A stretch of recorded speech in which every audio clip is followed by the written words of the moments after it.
Hello, Eagles. My name is Ruben Rios. I'm the technical director of the group Hands of Hope for Olympian High School, and today we are here at Burbank Elementary School with Principal Francisco Solis. And today we will be asking him a set of interview questions for our project number 1. And to start off, are there any quick facts that you could give us about yourself or your school? Yeah, so I've been a principal here for this is going to be my 4th year, and the school is in the middle of Barrio Logan, near Chicano Park. We have a lot of it's the historical area. Chicano Park was said to be a law enforcement facility. However, the people needed their park, they needed the space, and so there is a lot of activism around here, especially around Chicano Park. So we get their kids, their grandkids, nephews, nieces here at Burbank. We're one of the closest schools to here. Great, thank you. That's of course great information. And to start off our interview, we'll be starting off with our leader, Louis Hahn, and he'll be asking the first 2 questions with the principal. Thank you.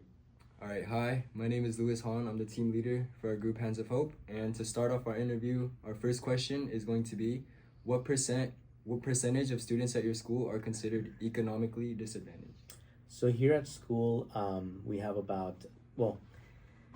it's about 98 to 100. So they just round up. So it's about 100% economically disadvantaged students, so 100% of students. And we have a total of about 320 students from transitional kindergarten to 5th grade.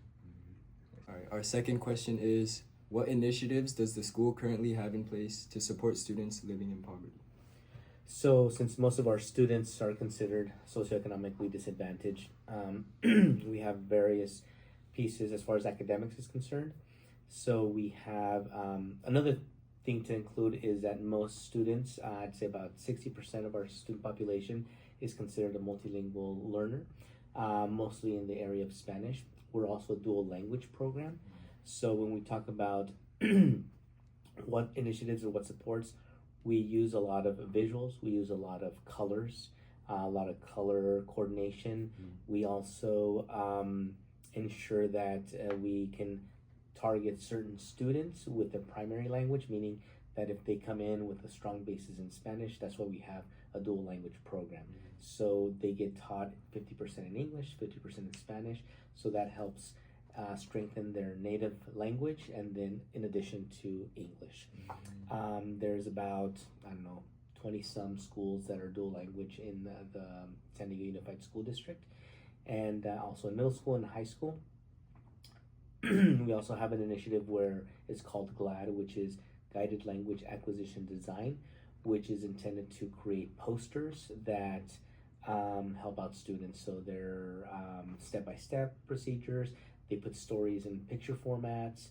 There is grids and tables and charts and different ways that teachers can provide the content that they're being introduced to, the students are being introduced to, in a way that they can see it and they can touch it. They can put cards, they can put all kinds of, they can interact with their posters all the time. So that's one of the major initiatives with our students. How long has the school been using that format? So this year, all teachers have been trained. So we have about 13 teachers and we have about 4 special education teachers. So all of them have been trained. This year, we have about 3 more. And so starting next year, since everybody's been trained, there's going to be more formalized implementation of that strategy. So some have already started because they've already been trained. And you can see posters such as like these, or color coordinating posters where just students have a lot more access to the content. I see. Hi, my name is Ruben. I'm the technical director for the group Hands of Hope. And for our third question, we will be asking, how does the school address the mental health challenges that may come with financial hardships? So our population has a lot of different needs. Obviously, being 100% low socioeconomic status, it does come with the challenges at home. We have some students that have just recently come from Colombia, from Venezuela, and they also from Central America, and they've gone through a lot of stuff, some more than others, and they do come with a lot of trauma. With that trauma, it usually is expressed sometimes through their behavior, sometimes through the way that they communicate, sometimes through fighting, physical. Not all the time, but sometimes it's being withdrawn. Sometimes they're just quiet. They don't want to talk. And so that affects, obviously their academic work. And so part of our job as teachers is to be able to engage with them, build relationships with the students, and try to see, what they like, how to get their interest, be able to bring them into the academics, because if they don't like the teacher and they're not communicating and establishing a good relationship, they have a difficult time just learning. Upon getting that, sometimes there are certain traumas that go beyond the scope of what a teacher can do. And even though we might make accommodations as teachers, giving them a small group, or trying to bring them into, like with our bear ambassadors, our mascot is the bear, so that's kind of like the student council, your version of ASB. And so if that isn't sufficient with those strategies, then we also bring in a counselor. So we're fortunate enough to have a counselor, and that counselor meets with them as a whole class. Usually they impart and implement certain lessons on social emotional wellness, health wellness as well. And then they can also have small groups. So if there's certain amount of students or certain students that have a similar pattern of behaviors or certain needs that are very similar or common, then she creates a small group and they go over some lessons to help them do that. Sometimes the trauma or the need is a little bit more specific, then we do one-on-one. Now you mentioned something about hardships. As far as financial hardships, is that most of our students do not have any health insurance. And so due to that, we do rely on, in this particular case, Logan Health Services. And essentially what the counselor does, if it's beyond the scope of the counselor and they need more professional help, or a social worker of some sort, of psychologist, a therapist, we do referrals out to the community. And so we communicate very closely with our local Logan Health community members, and they bring in a therapist. She's here maybe twice a week, and they usually use this room, my office, or any spot on campus, and they go through gameplay, trying to do some therapy with them so that it gets provided. Sometimes the parents do have insurance, and so it gets covered through their insurance, but we make sure that it's available to them. But there are resources. Unfortunately, when it comes to bringing in families together, if they all need therapy services, there's a longer wait, just because they are free services, and if they have Medi-Cal, it tends to be a little bit easier, but still there's a long wait sometimes. But it does affect the availability if they don't have the resources, for sure. That's amazing what you guys do for them. And how many students would you say go to your school? Right now we have about 320 students, 320. Approximately. Yeah. And how many would you say come from these other countries? Right now we had a large influx. I would say about maybe 20 to 22 students currently. It's been an influx since last year. Okay. Thank you. For our fourth question with Principal Mr. Francisco, we will be asking, are there any programs in place to ensure students have access to meals, transportation, and school supplies? Yeah, well, since COVID had occurred, all students usually get free lunch. And so there is the provision of lunch. And also because we are 100% low socioeconomic status, they all get lunch and breakfast. As far as transportation, we also have the means to be able to provide bus passes and trolley passes if the need is there. Usually we ask parents so for example, we have a student that's coming in late consistently. We ask the parents, like, hey, the student's been coming in late. Is there something that we can do? Sometimes, most of the times they do say, like, oh, transportation, I have to go from one side of the city to another. And so, what could help? Bus pass. So we provide those bus passes. As far as school supplies, we do have a budget. We are a Title I school, so we are able to provide additional supplies for our students. So we never require them to bring any notebooks or folders. They bring usually their own backpacks. That's kind of their individuality that comes out. And so, but we also have different programs, such as this summer we're going to be hosting here at our school. It's called the Mochilaton, which is mochila in Spanish for backpack. And so they just essentially offer a bunch of backpacks to the entire community. Wow. So all the schools are going to get together, a lot of different organizations from here from Bar to Logan. We're going to meet here at Burbank Elementary to be able to give out all these backpacks, and they're filled with rulers, glue, and all those school supplies. But the school usually can provide them. So that's really not an issue because we do get that funding. And we also have the fortune of having these community grants and these community partners that provide it. We're also a community school, so we have additional funds that get allocated to our site.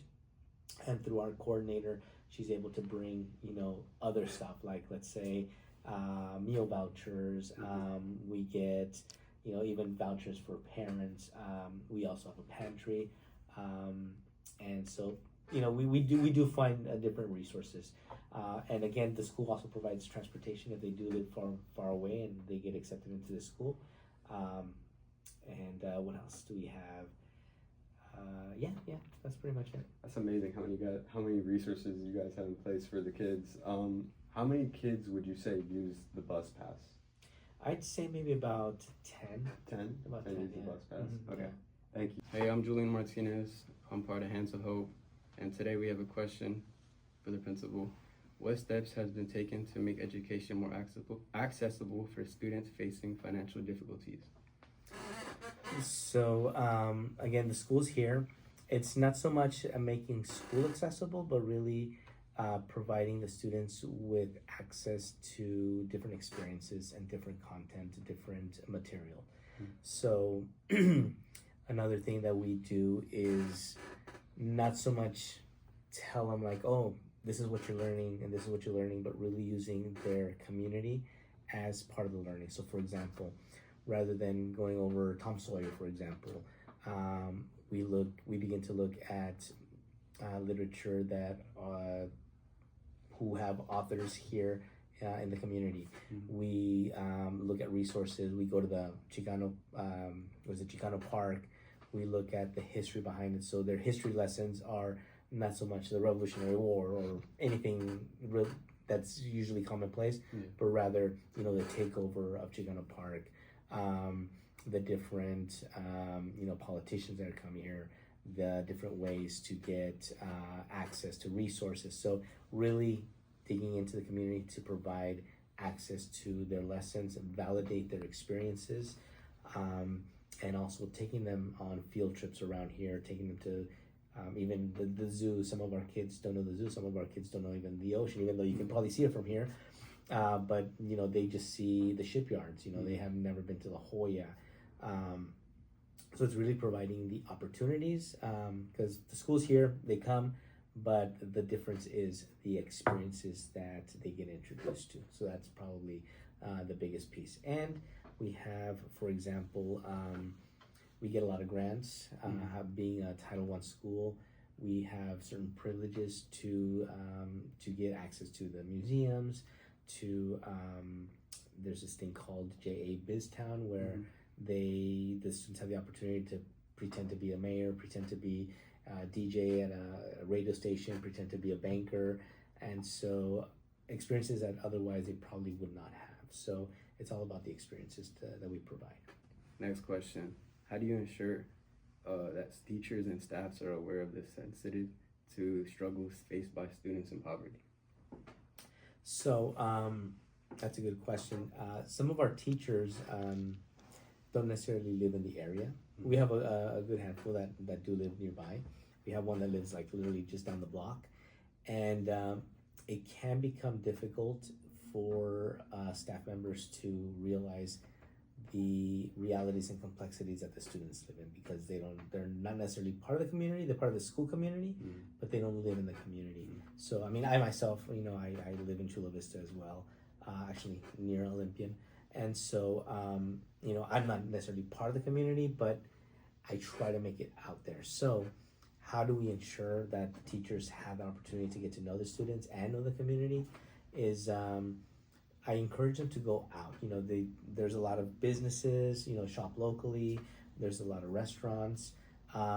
but more than anything else, we did implement a strategy. As a community school, we have a certain amount of funds that we can use, and so we started an initiative that encourages teachers to do home visits. And so what that means is that we have money so we can pay them to pay for their time to go after their contract hours, and set up appointments with their students and say like, hey, I want to go to your house and just kind of get to know you. Like, nothing about academics, nothing about you getting in trouble, not because you're absent a lot. It's just, hey, I just want to get to know you a little bit more. It is a little bit weird at the beginning because it's like, okay, you come into my house, parents at least, they're like, why do you want to come to my house? But the kids love it. In elementary, they're fascinated. Like, oh, my teacher came to my house. That's cool. And so what that does is that they see the effort of the teacher wanting to know the student. Hey, they're coming to my house. I can show them my toys. I can show them what I do in my spare time, where I sleep, etc. And but it's not always the case. Sometimes the student's just like, hey, I can't really participate because I live in a car, or I'm living on the shelter at Father Joe's, or they don't have that privilege. So just the fact that they can't go do a home visit, they're like, oh snap, like they don't have a home. And so then that starts the reflective piece on the teacher saying like, oh man, it makes a lot of sense of why they're always late. It makes sense why they might be always hungry, because we do have some students that are just coming in, it's like, I'm hungry. They come in late, they're hungry, and it's because they're homeless. And or they're doubling up with another family member, or another, or like a neighbor, or just a person that they just know. Sometimes it's just a room in a big house.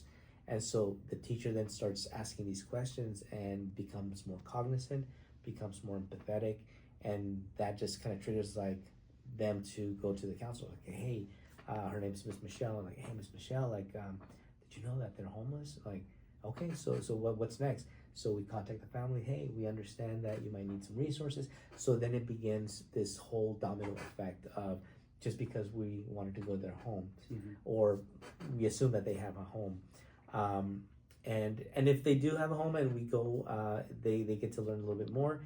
The kids soon become happy, and now they're going to do a little bit better in school. I mean, that's the theory, and that's what usually happens.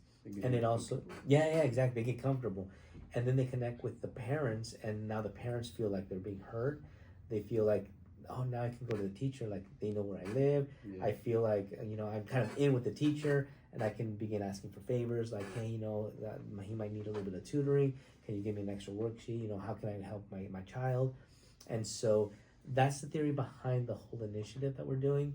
So that's one way that we're trying to ensure that teachers are being empathetic, that they know the hardships, because it's hard when a teacher comes from the outside, doesn't know the community, and it's like, well, you're not doing homework. Like, what's going on with you?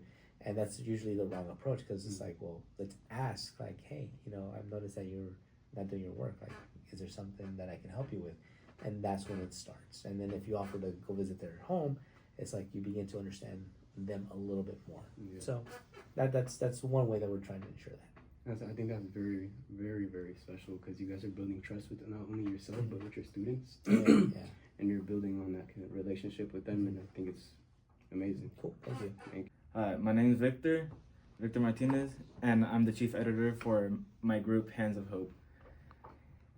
The first question will be, in what ways can the school improve its efforts to support low-income students? So it's always a way to improve our schools. So it's a challenge, because it definitely does affect the academics. It does affect the participation.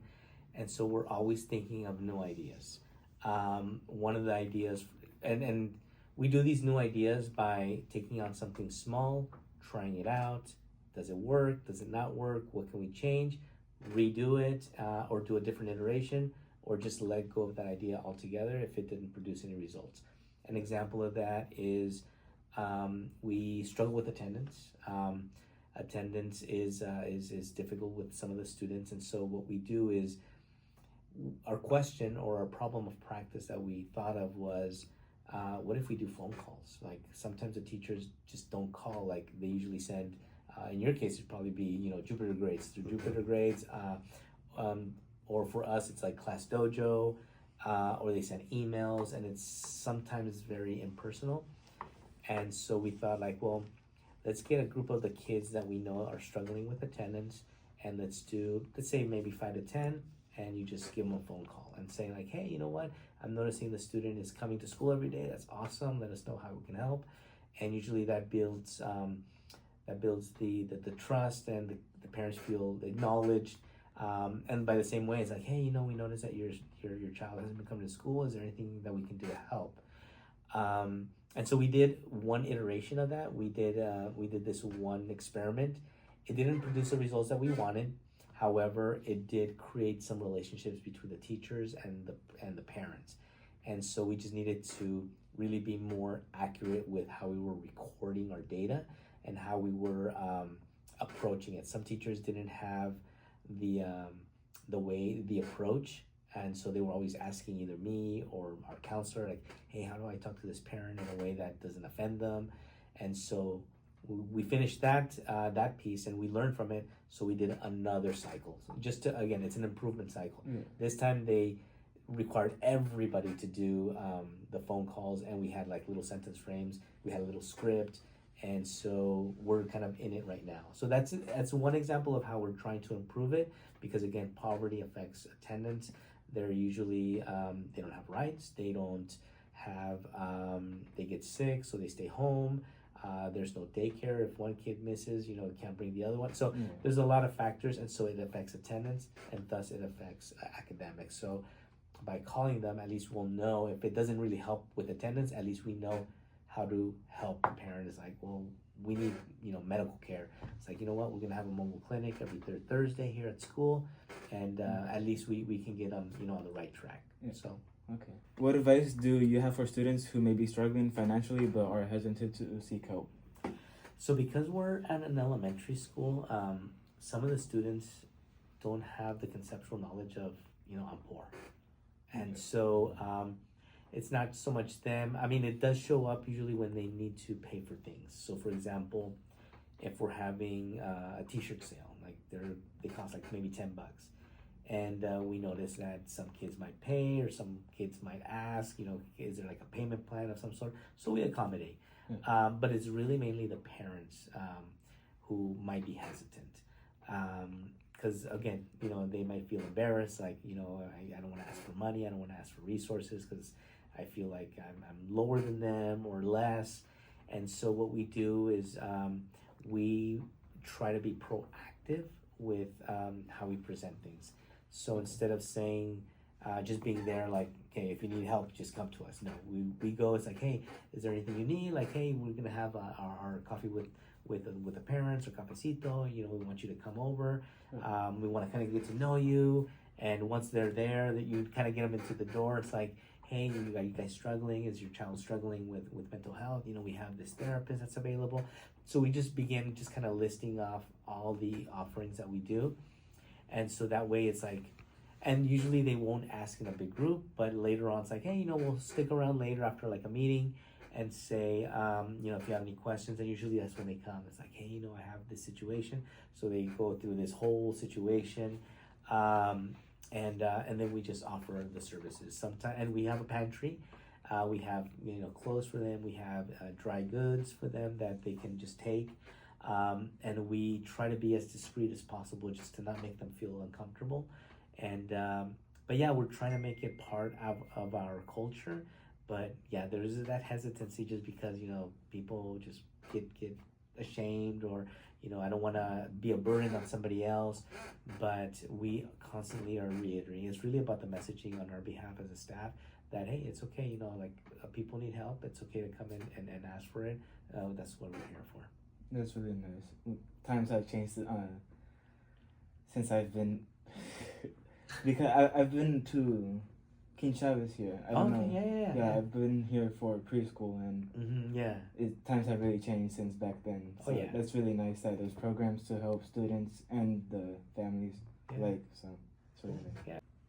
So we had one bonus question for the principal of this school, Burbank Elementary, and the question was, since we come from an area where we don't really know what Title I is he mentioned Title I, and we wanted to know for the people watching, what basically is Title I, if you could give us a quick explanation. Yeah, of course.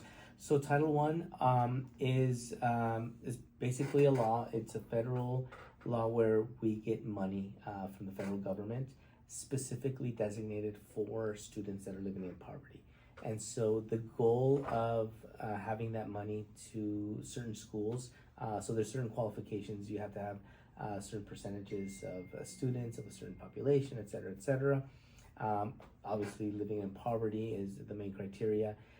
The monies should be used for the betterment of that group in particular.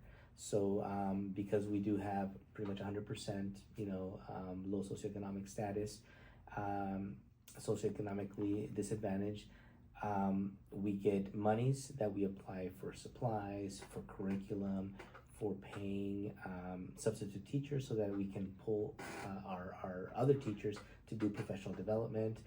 We can pay programs. I'm sure you're familiar with like iReady, with different types of trainings for teachers, like the one I mentioned previously, where they're doing a lot of GLAD posters to make content accessible to the students. And so, again, that money is not for anything else but for the betterment of those students in particular. So and for short, we just call it Title I. Okay, thank you. And in what ways do you think being a Title I principal or a principal of a Title I school makes you different from a principal who maybe might not be in a Title I school? I mean, I think the biggest difference is that we do have a little bit more money. So I know that certain areas or certain schools that have a little bit more are a little more affluent, and they have less money to work with. But again, the money is intended to help out our students, and so how it's just different is that I have to be a little bit more mindful as far as how we're going to allocate that money. It's how to serve that population in particular. I mean, any principal can do a great job, but one of the things is that we need to know the community. We need to know what poverty really is. We need to know, it helps. I mean, I came from poverty too, so it's like, I've been there, done that. And so there's a little place, in my heart where it's like, I can relate, so I can kind of know how they feel. So that's the advantage I have. And to be honest, I mean, I can't really compare to any other school because I've never taught, nor have I ever been a principal at a school that is not Title I. Okay. And one last question for us as a school or a CSE group. What do you think we could do to further end poverty or become poverty abolitionists to end poverty in our community, or to try and further that cause?